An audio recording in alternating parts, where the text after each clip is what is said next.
Hey everybody, Nick here, and today I got a video for you about this very interesting little knife right here. This is the Kansept Knives Baku. Very interesting, very weird knife, and one that I'm very happy to show you here. And the plan for today, as usual per lately, is to do a disassembly and then to give you my my quick impressions of this little guy. Very interesting, very weird little pocket knife here. So let's go on ahead. Oh, actually, first, before we go any further, I should let you know that this guy was sent to me directly from Kansept. They actually didn't even reach out to me this time. They know me. They know how I work, but they just sent these guys my way. These guys meaning this, and this. You'll be seeing both of these guys later on in reviews. But anyways, they sent those my way, and but as always, they know I'm going to talk about the good, the great, the bad, the ugly. They might be gems, might be junk. They did still send them along. For what it's worth, we do still have to assume that these are the very best quality controlled one of these guys ever, and that I'm doing my best not to let that affect the nature or the quality of my review. And Kansept as a company has always been pretty above board. They don't play influencer games, at least with me. They know well enough not to play that because they know that I ain't gonna play. But anyways, very interesting little knife here, and one that I've actually really been enjoying carrying. It's pretty neat. So let's go on ahead and take it apart. Looking at it real quick, I'm going to go ahead and do this, and this. There's a chance that maybe the pivot is fixed and I'll have to go to the other side, but I don't think so. Hopefully nothing's free spinning. That's going to be a T6. Damn. All right. Looks like T6 in the back here. T6. No thread locker, or at least no meaningful thread locker, which is good, and I bet this is T8. Yep. Okay. Damn. I might be psychic of some variety. I'm getting a wave from the future. I'm going to use too much oil. Anyways, I digress. It was... Well, maybe no. Maybe I'm not psychic at all. Maybe I don't... Here I need to get the amazing freaking Kreskin out here to melt the thread locker in there with his brain. Or I need to bust out my higher torque wrench, because I think that there's some thread locker going on here. So what I'm going ahead and do is very gingerly here. My hair is turning red as we speak. Okay, yeah, this just had some thread locker on there. And so it is not fixed on this side. I was just being a little cautious there. And sometimes using that higher torque bit is, or wrench that is, makes it a little bit easier. By the way, if you're curious about this or any of the other tools I'm using, go ahead and check out nickshabazz.com/tools, and you will see a full accounting of everything that I generally use. Okay, so I suspect that the inside of this is going to be very vanilla, right? Kansept, whoa there, as a... Where the hell did the bearing just go? Did I just hear a bearing land behind me? Did I just yeet that bearing across the room? Where did you go, bearing? This is interesting. Where the heck are you, bearing? Ah, there it is. About 3 feet from where the blade was. Cool. Or from where the knife was. All right, found the bearing after unceremoniously off that direction. Okay, inside of it, very boring, as predicted.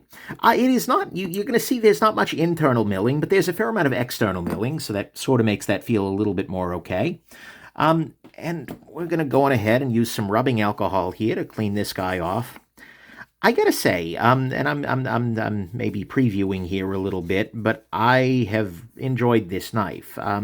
It's quite well done, right? The design of it is unusual. It feels a little strange. The Damascus on here, which I'm assuming is actually really Damascus. Do I have evidence of that, or could that just be lasered on? Well, it is certainly... The pattern is missing where it has been masked off. So yeah, I'm assuming that is... Oh yeah, no, and there's a little bit of evidence of the pattern here. What I'm checking to see is basically whether this could be fake Damascus, like lasered on.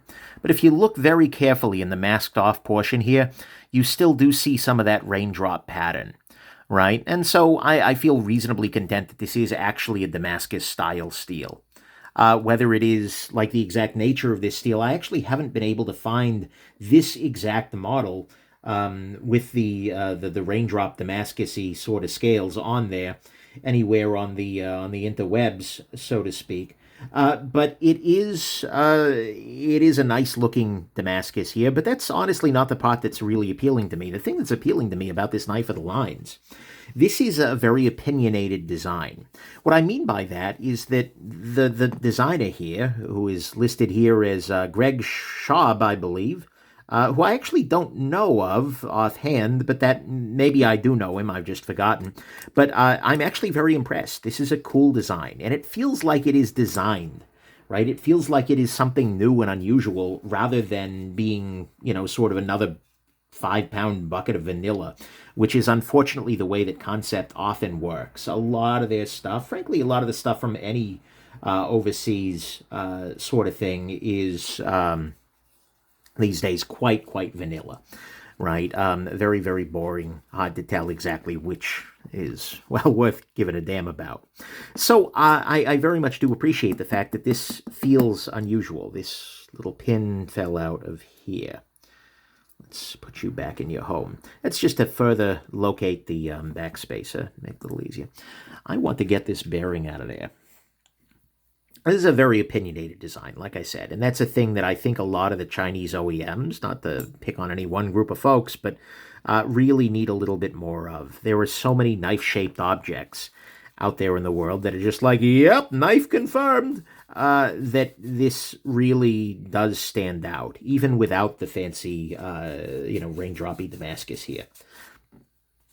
And so that's cool, right? And Kansept, I think, is a company that has done well historically and recently by leaning into designer partnerships, right? And by doing that effectively.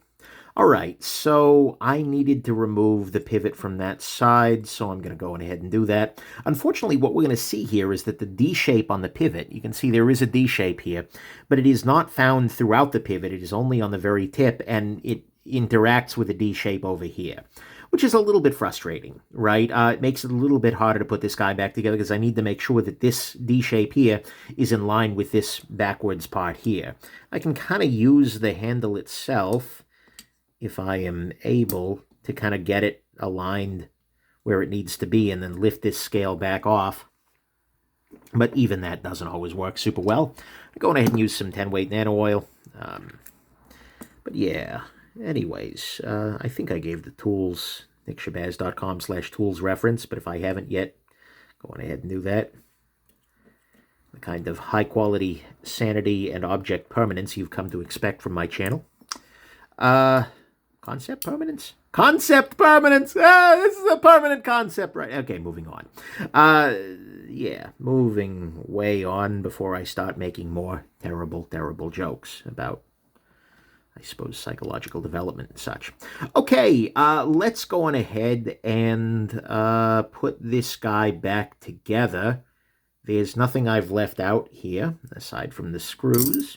So I need to make sure that this pin here, which I think is actually the stop pin, which is pretty small, all things considered. But I need to make sure that slaps in, and it did.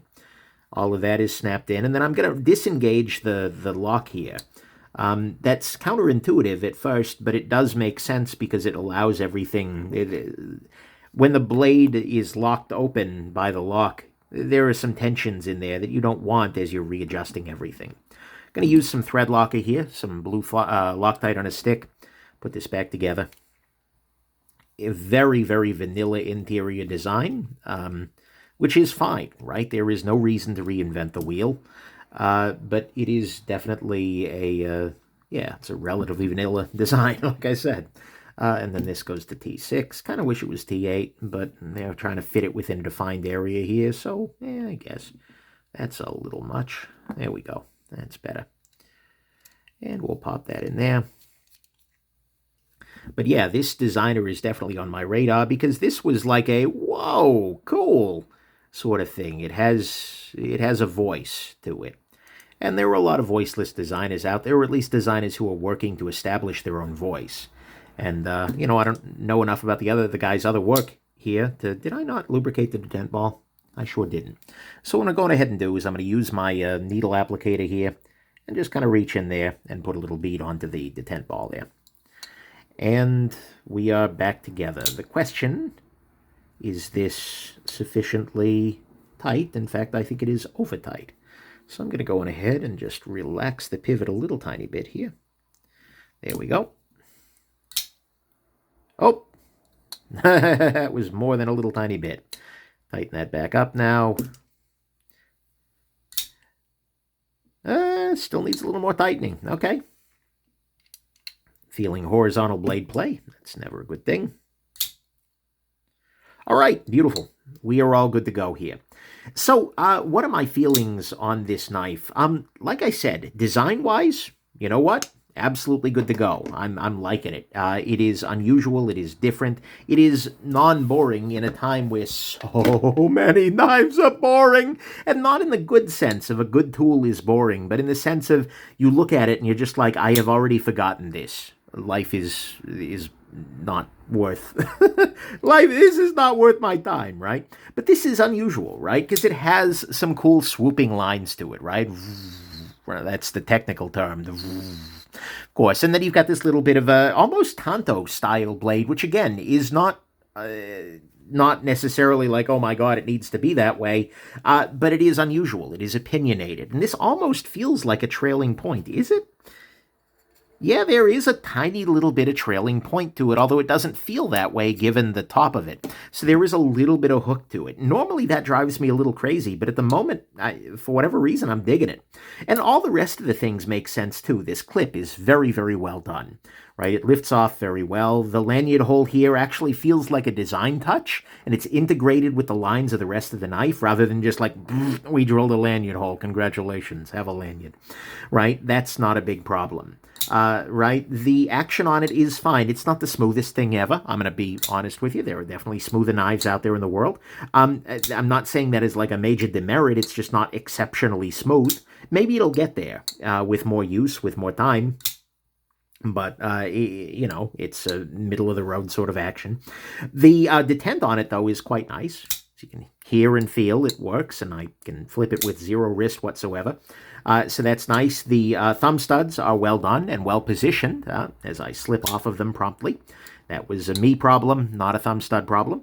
But yeah, this works really well. And then ergonomically speaking, it actually works pretty well too, because the clip itself, although reasonably small, is contoured across the top, right? The whole knife is very rounded in the hand, right? You feel that rounding there. And actually, I'm curious now, is this tie a steel? Yeah, this must be tie. Oh, that part's steel.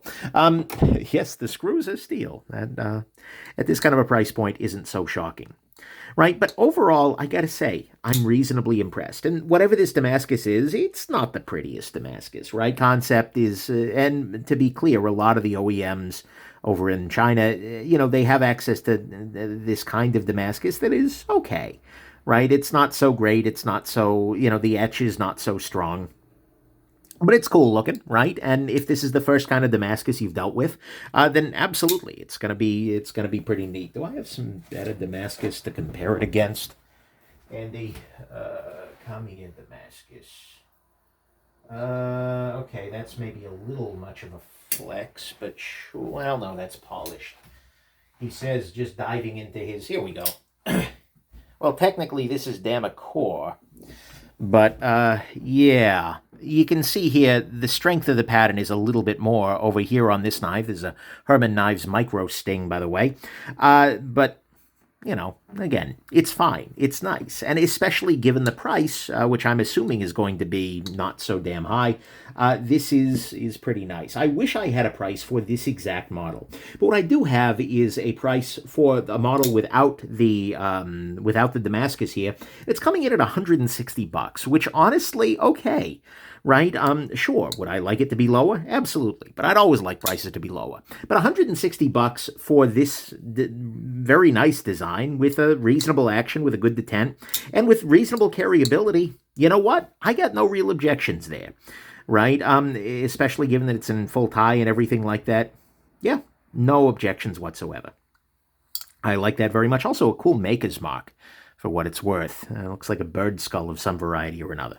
So I gotta say, of all the knives Kansept has sent me lately, maybe excepting the Tuckamore, which was also quite good, but was a very different sort of thing, this is cool. This really feels opinionated. It feels like a strong design. And even if it's not one that is like, oh my god, well, actually, I kind of like this. Normally, trailing points don't do it for me.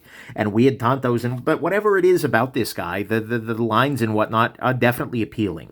And so I'm going to put this guy in that category that a lot of things fall into, which is, are you looking at this and going, oh yes? Well, if so, then do it. You can do it in the baseline version for the $160, and there were some other versions with some inlays and such that I'm seeing for sale now. Come here. Sorry, I got this, you can get it, with 176 with looks like a fat carbon inlay or some micarta inlays and whatnot. But all of them are probably going to be in this sort of vicinity, and I would probably imagine with the Damascus you might be closer to 200. But if you're loving this design, then go ahead, buy the knife, right? If that amount of money isn't completely out of line for you, this kind of knife with, looks like S35 VN for $160, you know what? Okay. No freaking problem. And more importantly, you're supporting them and working with a designer with a voice, rather than creating another knife-shaped object, which is so very often what's been happening from OEMs lately. So that's my final conclusion here. It's not super strong. It's not like, oh my god. In many ways, this is another very vanilla construction sort of titanium Linalock. By the way, I do kind of appreciate Linalock at this stage, especially for a smaller knife like this. It's very nice not to have to worry about where your fingers are and whether you're applying pressure to the lock bar. But I gotta say, this is a nice design, and this is a nice piece of evidence that a knife that could otherwise have been very vanilla, right, turns out to be something really kind of cool. And so if you're loving this design, if you're loving, well, just kind of the overall approach here, then by all means, you should pick it up. It's a very interesting kind of thing, and there you go. So I hope this has been interesting, that you'll be Baku for the next video, and that you have yourselves just an absolutely wonderful rest of your day. And good job, Greg Schaub.